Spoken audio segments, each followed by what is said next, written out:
नमस्ते, म भावना न्युपाने पिप्सकोला काँडाघारीबाट र म अस्ति भर्खरै क्यान्सर हस्पिटलमा गएको थियो र त्यहाँ मैले के जानकारी पाएँ भने समग्र गायिकाहरू पनि आइरहनु भएको थियो त्यहाँ र सङ्गीता साके र विभिन्न गायिका रेणु राणा गायिकाहरू आइरहनु भएको थियो र त्यहाँ उहाँहरूले भन्दै हुनुहुन्थ्यो कि मलाई पनि ब्रेस्ट क्यान्सर भएको थियो, यसरी मैले उपचार गरेँ, यसरी उपचार गर्दाखेरि मलाई निको भयो भनेर भन्दै हुनुहुन्थ्यो र ब्रेस्ट क्यान्सर हुँदैमा कुनै पनि चिन्ता लिनुपर्ने रहेनछ र एकदमै पहिला टिभी लागेको जस्तै गरेर ब्रेस्ट क्यान्सर लाग्दाखेरि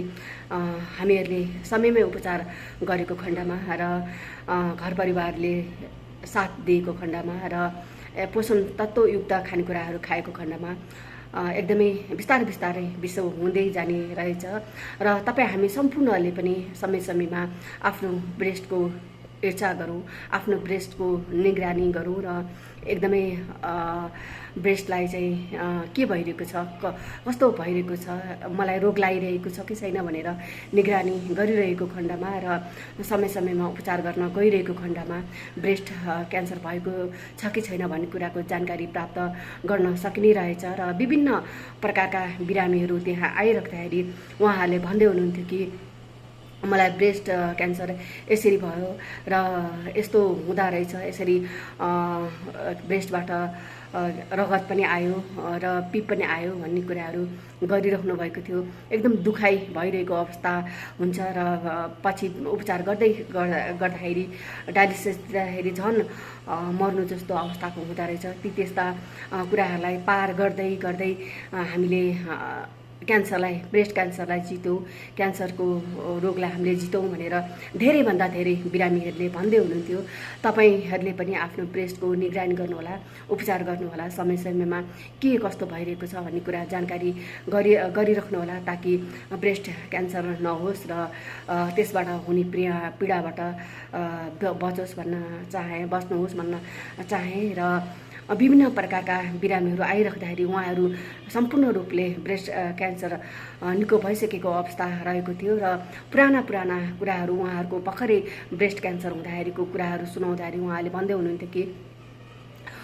मलाई ब्रेस्ट क्यान्सर लागिसकेको छ, अब मेरो बालबच्चाको कसले हेरदेख गर्छ भन्ने हिसाबले मैले ब्रेस्ट क्यान्सरलाई जितेँ भनेर भन्दै हुनुहुन्थ्यो। कतिपयले गाउँघर समाजमा अब यसलाई ब्रेस्ट क्यान्सर भइसकेको छ, यो एक प्रकारको रोगी व्यक्तित्व हो र यसले अब मृत्युलाई टाग्दछ, यो चाँडै मृत्युको मुखमा पुग्दछ भनेर हेरेको दृष्टिले हेर्ने गरेका पनि पाइए र त्यस्ता व्यक्तिहरूलाई उहाँहरूले मैले ब्रेस्ट क्यान्सरलाई जित्छु नै भनेर अगाडि बढ्नु भएको रहेछ र अगाडि बढिरहँदाखेरि ब्रेस्ट क्यान्सरलाई उहाँहरूले जित्नु भएको रहेछ र एउटा बिरामीले भन्दै हुनुहुन्थ्यो, मैले ब्रेस्ट क्यान्सर हुँदाखेरि मैले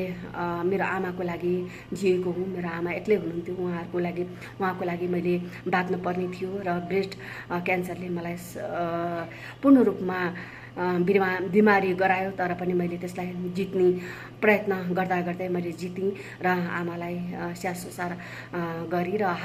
हालै 2-3 महिना भयो आमाको मृत्यु भएको भनेर भन्नुभयो। र अर्का पुरुष मैले कहिले पनि नसुनेको, कहिले पनि नदेखेको पुरुष, उहाँलाई पनि ब्रेस्ट क्यान्सर भएको थियो। सुरुमा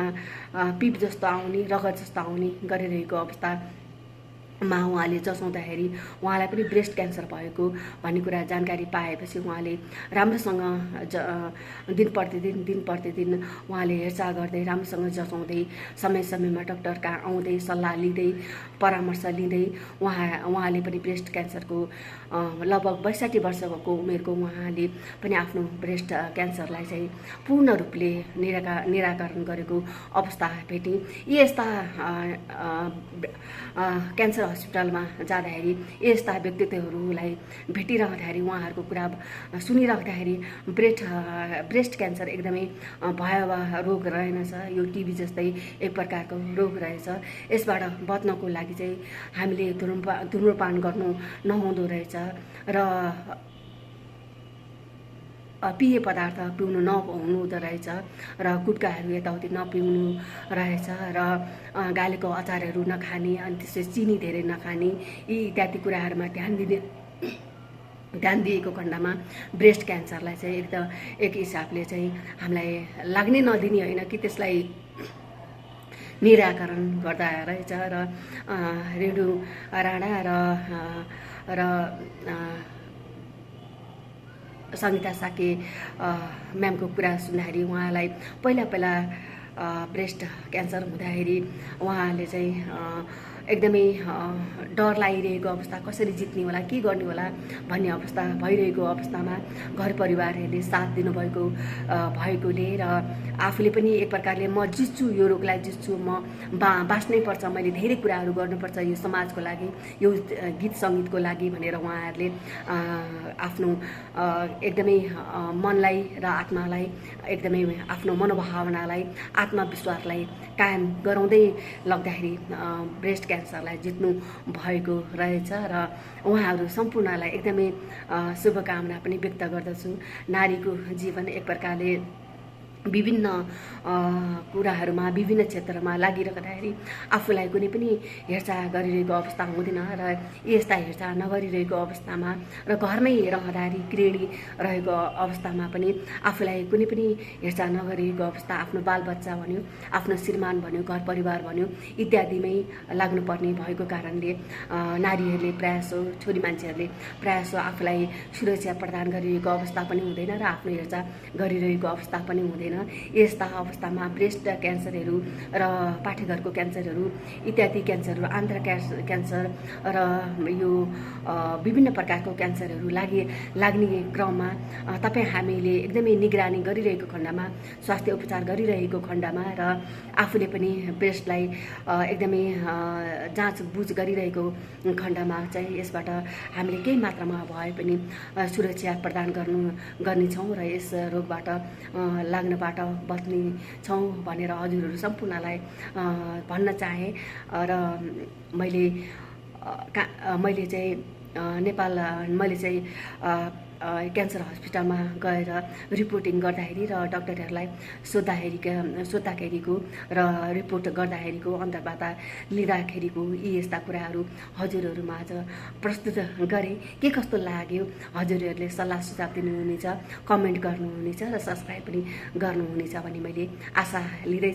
लिँदै म हजुरहरूबाट बिदा माग्दछु। नमस्ते।